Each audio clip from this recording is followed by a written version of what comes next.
गढ़चिरौली जिले के अहेरी क्षेत्र में पूर्व जिला परिषद अध्यक्ष अजय कंकड़लवार की 4 मंजिला कमर्शियल इमारत पर नगर पंचायत प्रशासन ने बुलडोजर चलाकर कार्रवाई की है।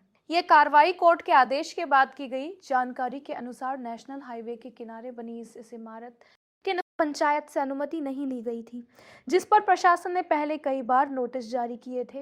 नोटिस के खिलाफ अजय कंकड़लवार द्वारा अदालत में याचिका दायर की गई थी, लेकिन अहेरी कोर्ट ने 2 बार इमारत गिराने का आदेश दिया। कोर्ट के फैसले के अनुसार नगर पंचायत प्रशासन ने भारी पुलिस बल की मौजूदगी में इमारत को ध्वस्त कर दिया।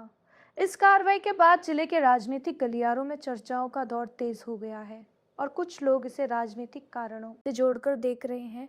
गढ़चिरौली से संवाददाता समीर वानखेड़े की रिपोर्ट। त्यांनी परमिशन घेतल्यानंतर बांधकाम चालू करणं अपेक्षित होतं, तर त्यांनी फक्त ऑनलाईन परमिशन टाकली म्हणून बांधकाम चालू केलं। आजपर्यंत कोणत्याही त्यांच्या मालकीची कागदपत्र असतील किंवा सार्वजनिक बांधकाम विभागाची एनओसी असन किंवा नकाशा असन प्रत ह्या सबमिट केलेलं नाही आहे ना, नगरपंचायती टॅक्स पावती सबमिट केली आहे।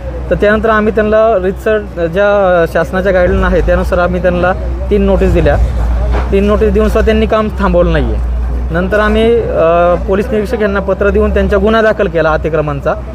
तर त्यानंतर आम्ही पावसाळ्यामुळे काय अतिक्रमणची कारवाई केली नाही। नंतर आम्ही जसा पावसाळा संपला तसं नोव्हेंबरमध्ये कारवाई चालू केली। तर त्यांनी कोर्टात गेले।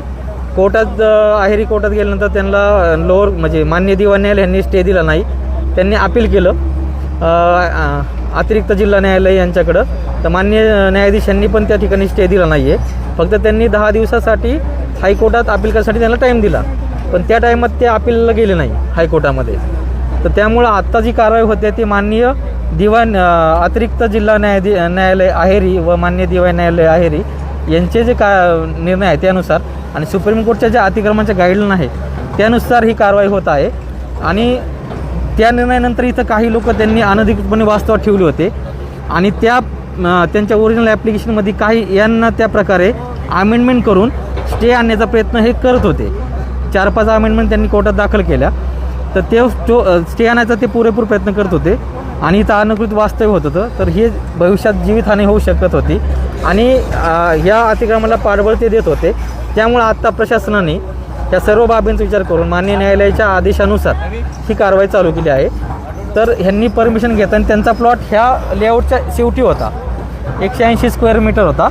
आत्ता तुम्ही बांधकाम पाहता की 394 स्क्वेअर मीटरमध्ये चालू आहे।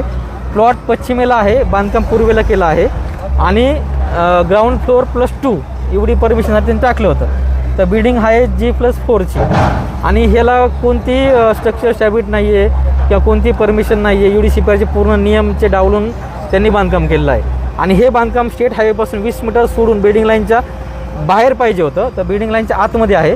त्यामुळे हे पूर्ण बिल्डिंग इल्लीगल आहे आणि इल्लीगल अनधिकृत बांधकाम काढणे हे MRTP कायद्यानुसार ही प्लॅनिंग